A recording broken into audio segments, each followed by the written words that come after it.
everybody doing? How is everybody doing? I hope you're all okay. Like and subscribe to the channel. I'm going to read you a story into this channel right now. And hopefully you close your eyes and try to visualize what I'm reading to you. This was about entering and spending time in a mental institution for the criminally insane, and what it was like to live in there. I can tell the story without reading the story. But I wrote this story a long time ago, a few years ago, about my experience, and I'd rather read it so I don't leave certain things out. And then we could talk a little bit about it afterwards. I don't think I ever read this story after I wrote it. So here we go. Close your eyes. Try to visualize what this was like. It's called Mid-Hudson Psychiatric Hospital, which is in New Hampton, New York. As I begin typing this story, I do not recall the exact date I arrived at Mid-Hudson Psychiatric Hospital in New Hampton, New York as a patient. But I will never forget that moment or my entire stay in this hospital for New York's criminally insane. I was committed to Mid-Hudson several different times over the years. My court-mandated stays, usually 1 year at a time, between 1996 and 1999. I remember most of my stay, I think. There were many times I was incapacitated, that I was tied down in 5-point restraints, like straitjackets, and I had needles of antipsychotic drugs forced into my veins. And that reality makes some memories become blurry as I woke up inside of padded rooms tied to a bed. After being arrested for taking the life of another man in a very intense and unfortunate incident, the judge sitting on my case ordered what is called a 730 exam under Penal Law 730.50 to determine if I was competent enough to stand trial. After 2 exams in local hospitals that were 30-day exams in Bellevue and Kings County psychiatric wards, they had come to the determination that I was unfit to proceed, and I was sent to Mid-Hudson for a 1-year evaluation. The walls of Mid-Hudson house 2 classifications of mental patients. Number 1, those who have already been found not guilty or guilty by reasons of insanity in New York State's criminal court system, and they are mandated to the hospital for up to a life sentence. And number 2, those who are being evaluated to see if they should be committed for life or face the charges against them in court. I was being sent there for number 2. The 90-minute drive upstate from Rikers Island to Queens, New York, to Mid-Hudson could be considered a pleasant one out of the cluttered city. As I was chauffeured, I sat back watching the bodegas and crowded sidewalks of the city slowly succumb to pleasant green shrubbery and acres upon acres of trees. Considering I was on my way to a mental institution for the criminally insane to become a patient, and considering the fact I had tight steel shackles around my ankles, my handcuffs, around my wrist, with a black box placed in between, as well as a steel chain wrapped around my waist with a master lock securing that chain, I was still pretty relaxed. The officers who were transporting me turned out to be 2 gentlemen, stopped and fed me some McDonald's. They asked about my story, and we talked the entire 90-minute ride. I could see they were very moved emotionally. This type of relaxation is not what you must think. See, I was sitting on Rikers Island for years, and Rikers is a cement jungle. I was living in a dorm-type setting in an observation unit known as C95, as well as many other units on Rikers. There are at least 10 fights a day, gang fights, stabbings, slashings, drugs, weapons, searches, people's faces getting melted with boiling cooking and baby oil.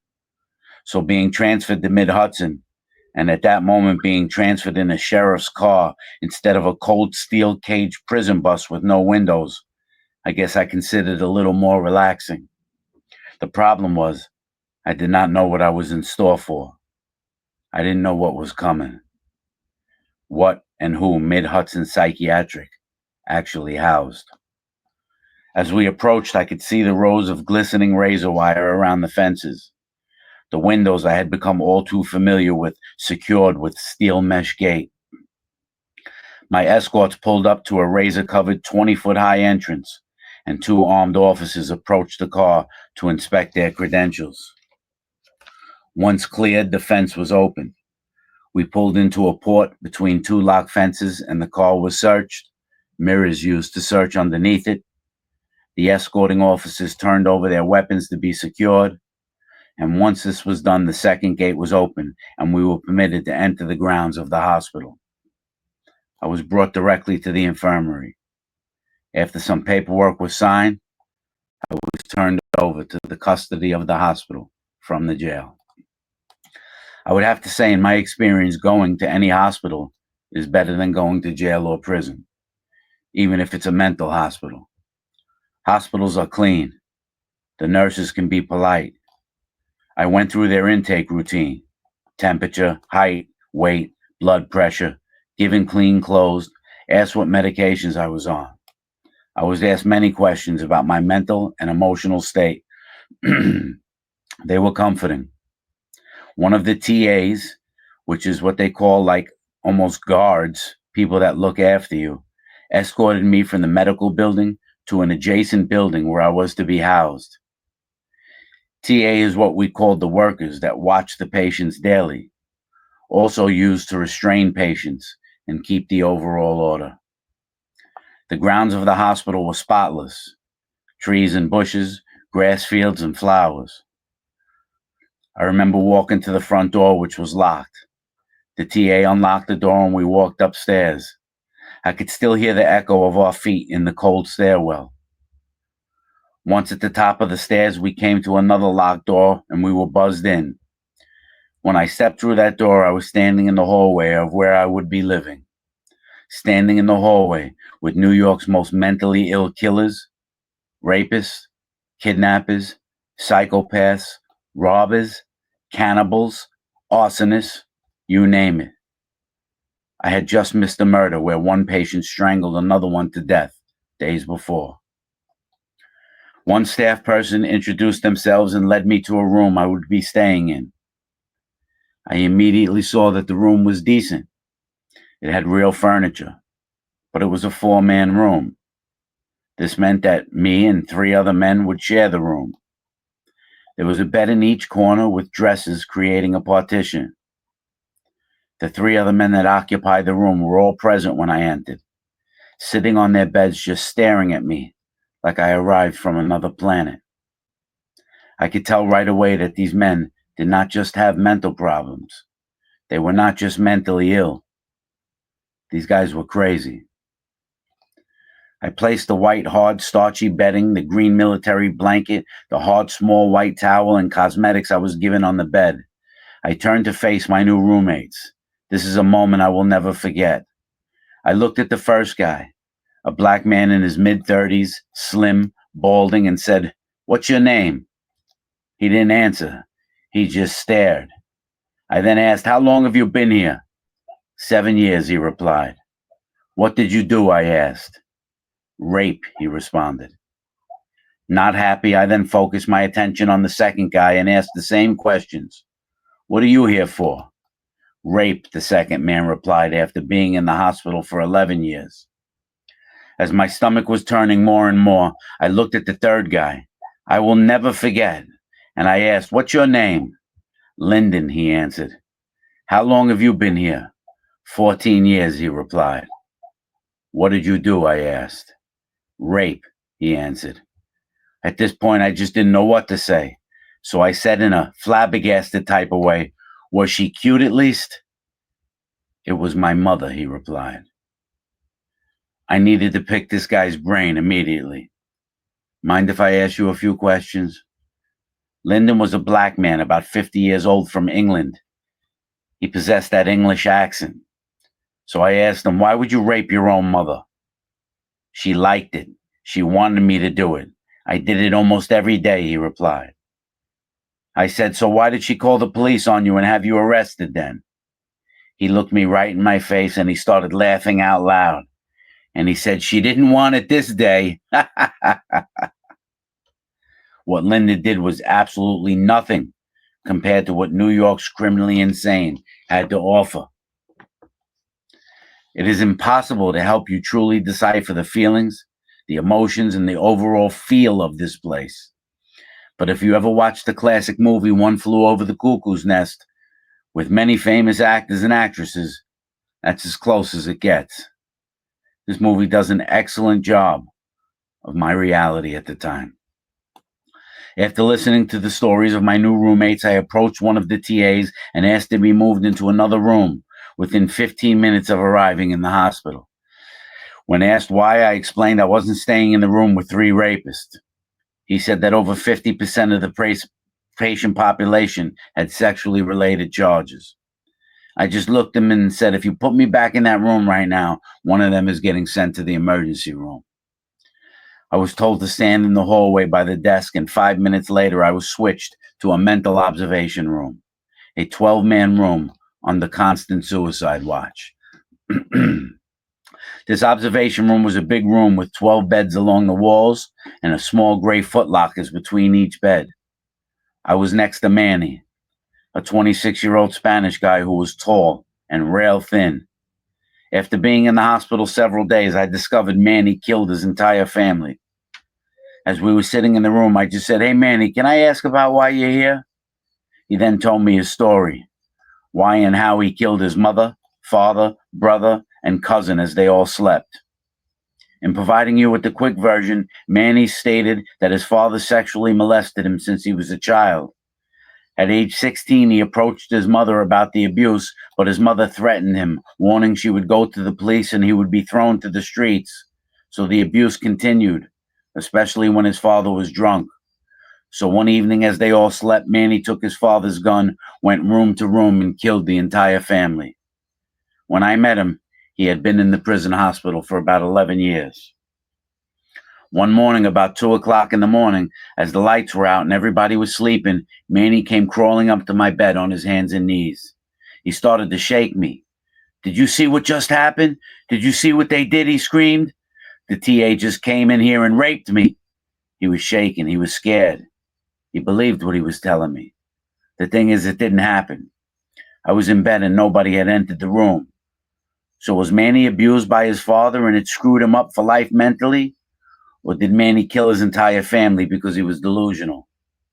I don't have that answer. I don't have that answer. But I know for a fact that Manny killed his entire family.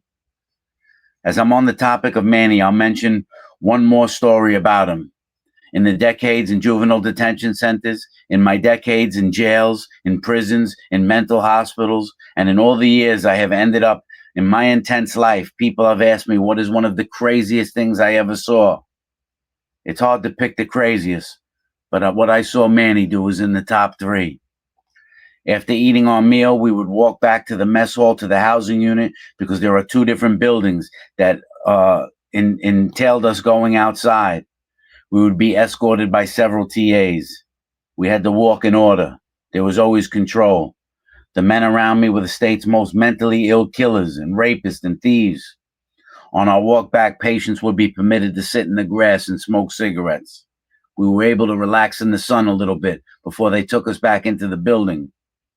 During summer months, we could spend an hour or more outside in the grass. All the patients spread out as the TAs sat off somewhere doing their own thing. This is when I saw Manny getting ready. He was about 20 feet away from me, sitting in the grass. I looked over and I saw him slowly getting undressed. Pants, underwear, socks. Nobody noticed. The next thing you know, he stood up, pulled his shirt off, and he was standing in the middle of the yard, as naked as the day he was born. When the TA caught eye of this and shouted, Manny took off running at full speed across the grass, crossed over a little gravel road, then ran directly at full speed into rows and rows of razor wire along the fence. Did you hear that? The man ran full speed, completely naked, into rows of razor-sharp razor wire. The image is forever etched in my spirit and soul. Stuck in the wire with the razors through his entire body, the blood pouring out from different areas. The image of Jesus Christ hanging on the cross is the only comparison that I can make. After making it back into the building, I went directly into the shower shaking, crying, realizing where I actually was. My mind and body were taking a toll in this place. The medication being forced into me was also taking its toll. Every few days, I would just flat out refuse medication. And when this happened, it was on. I was never one to let them do their job easily, not when that job is on me. The first TA that arrived to check under my tongue to see if I took my medication usually got punched right in the face or body slammed by me. And the first one or two after him usually caught a pretty bad beating as well until they finally overpowered me. That's when they used the fancy restraining moves to twist me up and give me an injection of Thorazine or Haldor, then tie me down in 5-point restraints. If it wasn't that, it was a padded room. These were the typical days for me. Also, weeks of tests, exams, assessments, interviews, therapy. I spent time with my buddy, a patient Greg, a star football player in college who was for several days away from playing in the Hawaii Bowl. He came home on school vacation and snapped. He stabbed his 5-year-old baby sister in the back many times with a pair of scissors. Greg had never been in trouble a single day in his life. He was on a scholarship, no drugs, no alcohol, and believes he just cracked under the pressure of keeping up grades and the demands of his football. His baby sister lived and would even come to visit him with the rest of the family. Greg was a gentle giant. There was my buddy Joey, who burned down his family's home as he was tripping out on several hits of acid. John, who was a kleptomaniac and would steal everything that wasn't nailed down. When they checked the drawers of his room, they found patients' missing dentures, workers' keys, money, you name it, John stole it. I could never tell this story of Mid-Hudson without telling you of my friend Bruce. Bruce was an older Jewish man in his mid-50s with many issues. He was about 5'6" tall and 140 pounds with a full head of messy gray hair. He was so passive that he kept his chin buried in his chest. He never made eye contact with anyone and would respond with, "I'm sorry," if you ever said hello to him. He was severely mentally ill. He really wasn't capable of taking care of himself, and many patients in the hospital took advantage of Bruce. They stole his cigarettes, his coffee, his snacks. Whenever he received a package, they basically took it from him. I immediately put a stop to this once I arrived. After pinpointing the patient who was mainly responsible, I watched as he approached Bruce at his locker, demanding his cigarettes. I left my seat, grabbed the abuser by the throat, slammed his head off the lockers hard, and made it clear nothing was to ever be taken from Bruce again. I was then injected and forced into restraints, but the stealing ceased. The first time I approached Bruce, he was sitting in one of these orange day room hard plastic chairs.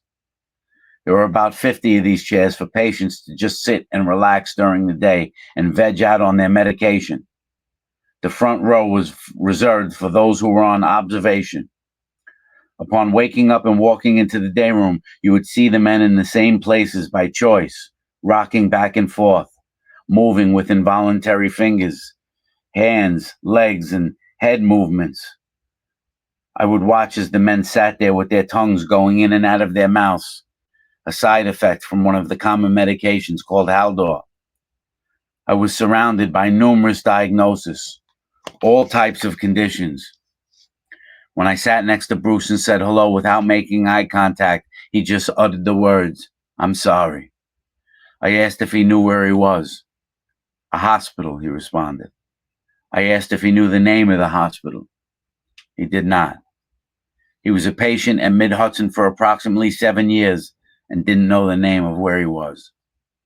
I told him he was in Mid-Hudson, and I made him repeat it to me 100 times along with the address.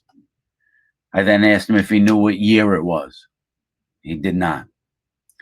When I spoke to Bruce and attempted to discover what he knew, where his mind was, I discovered quickly he recalled and knew things from the past, from his childhood, but he had no clue about the world around him today or recent events. He knew who Marilyn Monroe was, but he had no idea who the current president was. Bruce needed to be cleaned up. I could not tell when it was the last time he showered. I had to walk him to the shower, undress him, then I had to literally wash his body with soap because he just stood there under the water. I had to wash his clothes, brush his teeth, comb his hair. Within days, Bruce went from this man who was being robbed and abused, this man who was dirty and lost, to a man who was now clean, had his hair combed, and was more than anything being taught where he was and how to get out one day. I started to see Bruce smile for the first time. Bruce had a nervous breakdown many years earlier and never recovered from what I heard. He lived in a group home type of facility, and he would go to his parents' house on the weekends. He was in his late 40s at the time. In an argument with his father about returning to the group home after the weekend, Bruce grabbed his father's cane and he hit him with it, killing his 78-year-old dad. Bruce never recovered from that moment. He walked around with his head down, telling the world he was sorry. On one summer morning, as all the patients were laying on the grass after eating, one of the TAs approached me and said, "Leave Bruce alone. He doesn't need you messing with him. He was fine before you got here. You understand me?" I responded gently the first time. "I changed Bruce's life, sir, since I got here. He didn't even know where he was. So do me a favor and don't worry about me. And don't worry about Bruce. You never worried about him the previous 7 years." "I'm telling you to stay away from him," the TA replied. At that moment, I threw a punch, a left hook that connected with the TA's temple. The shot was solid, and the bottom line was he couldn't handle it. The corner of his face split open, and he was going down. And as he went down, I hit him with a few more shots that demolished his jaw and rendered his face twisted in the grass. Naturally, I ended up with needles stuck in my ass and being tied down to a bed for the 100th time. There were other times when patients were returning from meals, and instead of being permitted to relax in the field before heading upstairs to the housing unit, they would stand under a big pavilion, especially considering the weather. On this day, it was raining, so between 20 and 30 patients were under the pavilion smoking. Several of my buddies and I noticed a small bird, like one of those little sparrows, under the brush next to the pavilion. I guess it couldn't fly, so I stepped out from under the pavilion to see if I could help the little fella. "Stay under the pavilion," one of the TAs shouted. "I was just trying to help this little bird stuck under the bush." "I don't give a fuck," the TA replied. "Get your fucking ass back under the pavilion." I wasn't paying attention to that jerk-off anymore. I stepped out from under the pavilion, picked up the little bird. By this time, the TA made it up right to my face. "Are you deaf, motherfucker?" That's when I held the little bird right in front of his eyes, stuck the bird in my mouth, bit his head off, then spit it right in the TA's face. "Who the fuck you talking to, asshole?" That was another day I spent strapped down for 8 hours to a bed. But this time things didn't go as smoothly. Just as I spit the bird's head in the TA's face, 3 or 4 TAs were right there on the scene to take me down. I did not resist in the slightest, but they didn't seem to respect that. In other words, as they approached me and I put my hands up, I said, okay, no problem, I'm calm. But they grabbed me all at once, slamming me to the ground much harder than necessary for a man that wasn't putting up a fight. Once I was on the ground face first with 4 men on top of me, one of the TAs dug his heel into the side of my neck much harder than necessary. If necessary at all, because it wasn't. As he did this, I turned my head and we made eye contact. As we did, he drove his heel into my neck even harder on purpose, as if to say, "Take that, motherfucker." That's when they injected me, and I woke up hours later strapped to a table in 5-point restraints. When I opened my eyes on the table, the first thought was, I'm going to teach that TA who stuck his heel in my neck a lesson. After being cleared by doctors, I was unstrapped and placed on observation, which meant I had to stay in the front row of chairs in the day room or stay inside of my room. I would also have to remain in front of the line to and from the mess hall when we go to eat. The TA that dug his heel in my neck was off of work for that day. but there was always tomorrow. The very next morning, there he was at his desk in the hallway. What astonished me was that 24 hours earlier, he was driving his heel into my neck unnecessarily, abusively, and now he just figured it was fine. I mean, I'm a patient in a psychiatric ward, so you can call me crazy. But let's look at this for a minute, shall we?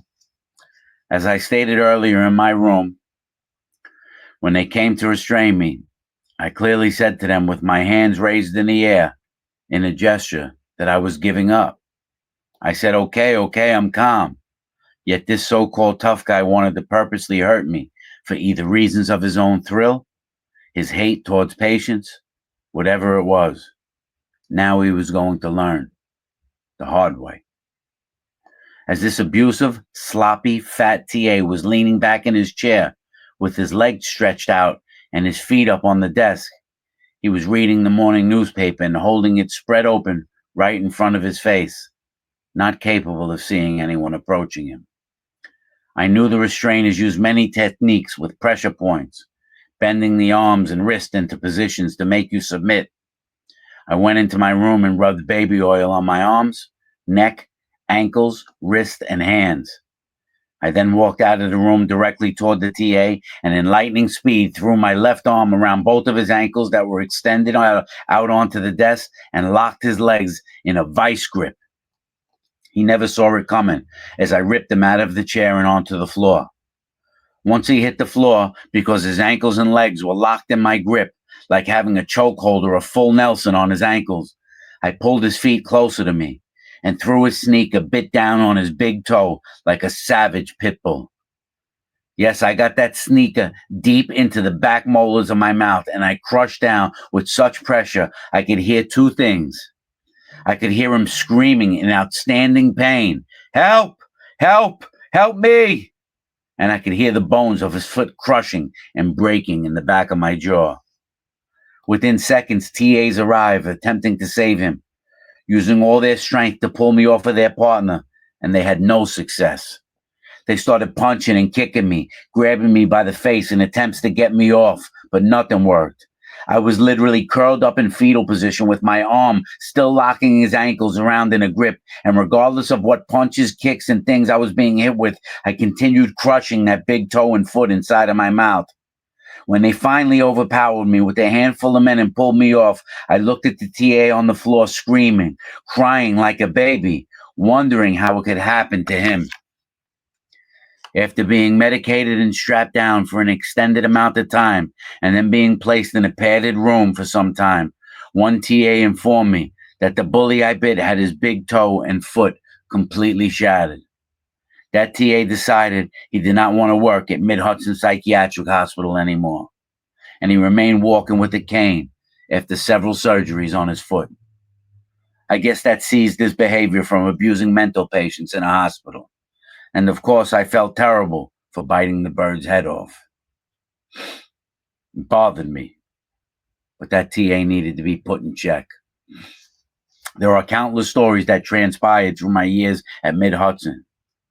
There was John, who convinced the TA that he was a mob captain and to bring him a loaded .357 handgun in exchange for cash that John had none of.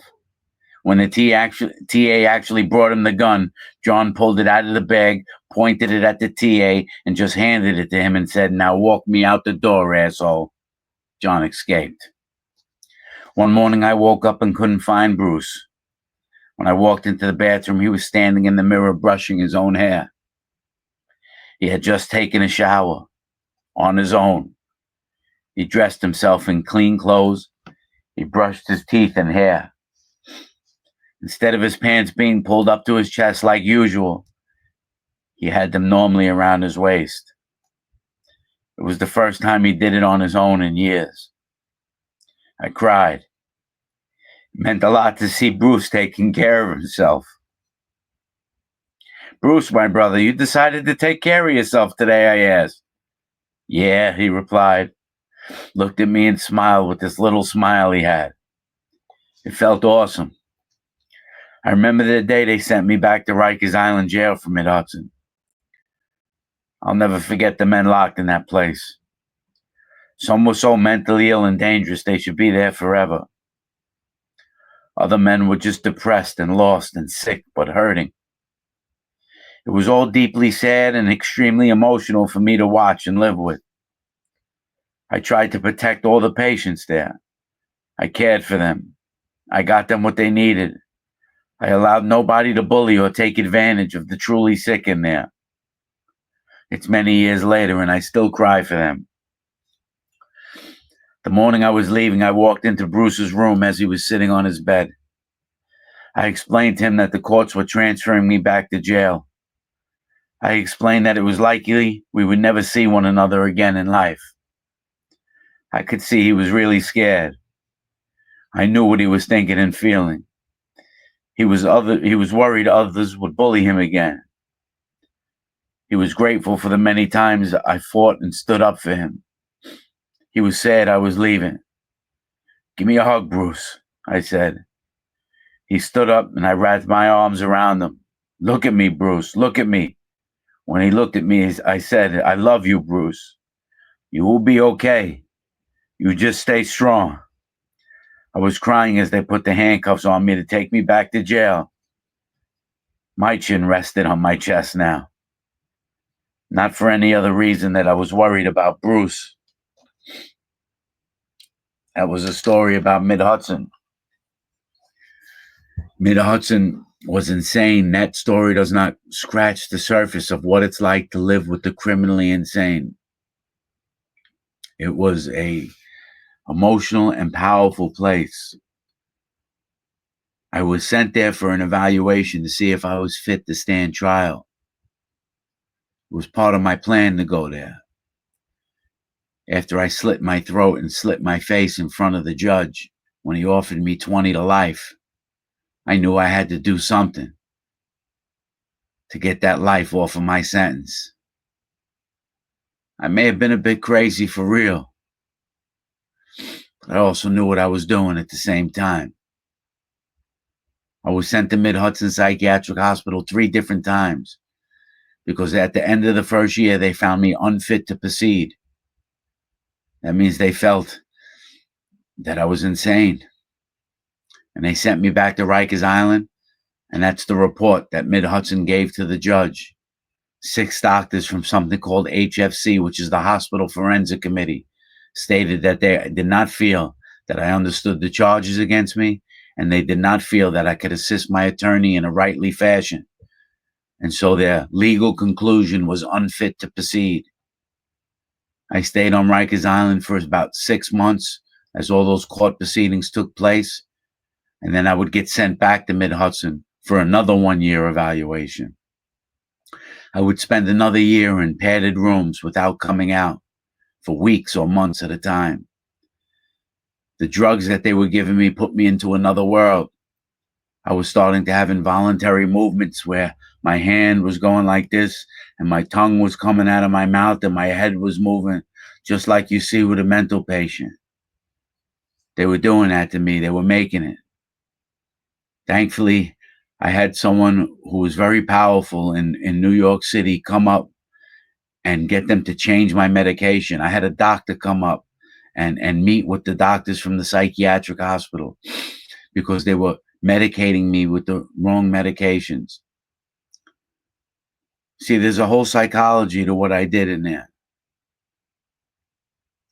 I would beat a lot of people up in there, but the people that I would beat up were the patients who were there trying to beat their cases and abusing the truly mentally ill. There was men there that were just trying to beat their criminal cases, and they would abuse the truly mentally ill. So I would beat the shit out of those guys. I didn't allow the mentally ill to be abused. Even though I was there trying to beat my case as well, I wasn't going to take advantage of anyone. It was a really rough place. There's a lot more stories about Mid-Hudson, but this was a long video, so I guess I'll come to a close on it for now.